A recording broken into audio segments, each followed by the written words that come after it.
संघर्ष टाइम्स, समस्या जनतेची, साथ आमची. घराला कुलूप, चोरट्यांची संधी. दहिवलीमध्ये 3.5 लाखांचा ऐवज लंपास. कर्जत शहरातील दहिवली HP पेट्रोल पंपाच्या पुढे असलेल्या एकता नगर येथील घरफोडीची घटना उघडकीस आली असून चोरट्यांनी सुमारे 2,90,000 रुपये किमतीचे सोन्याचे दागिने आणि 70,000 रुपयांची रोकड लंपास केली आहे. ही घटना 29 ते 30 मेच्या दरम्यान घडल्याची माहिती मिळालेली आहे. एकता नगर येथे राहणारे अंकुश जाधव हे आपल्या कुटुंबासह 29 मे रोजी मुलीकडे वाई येथे गेले होते.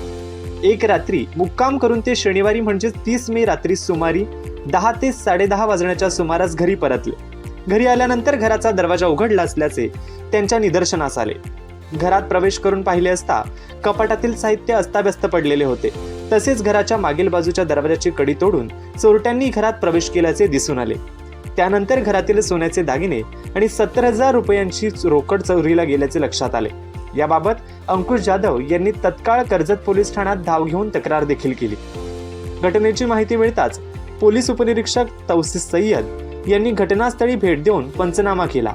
तसेच श्वान पथकाच्या मदतीने परिसरात तपास करण्यात आला. पोलिसांनी घटनास्थळावरील ठसे व इतर पुरावे गोळा करून पुढील तपास सुरू केला आहे. या घटनेमुळे एकता नगर परिसरातील नागरिकांमध्ये चिंतेचे वातावरण निर्माण झाले आहे. मी अंकुश औसरान जाधव, राहणार एकता नगर, घर नंबर 644.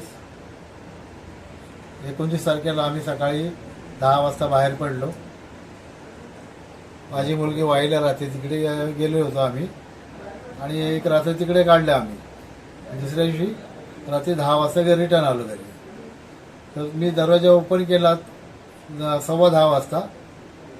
दरवाजा ओपन केला, आतमध्ये आलो, लाईट लावली, किचनमध्ये गेलो, किचनच्या लाईटी लावल्या आणि पाहतो तर बॅक साईडचा दरवाजा ओपन आहे. तसं आतमध्ये आलो. पहिले त्या रूममध्ये गेलो, तिकडे रागिने तिकडे गेलो तर कपाट दोन्ही ओपन, वॉर्डरोब पण ओपन. मी इकडे आलो, यांचे पण वॉर्डरोब ओपन होते. 5 तोळे सोनं गेलं आणि कॅश काय जास्त मध्ये नव्हती, 70-80,000 कॅश होती. संशय असं नाही घेऊ शकत नाही. आता ऑफिसमध्ये मुलं 4-5 मुलं कामाला आहेत, त्यांचं आम्ही डायरेक्ट असं काही बोलू शकत नाही.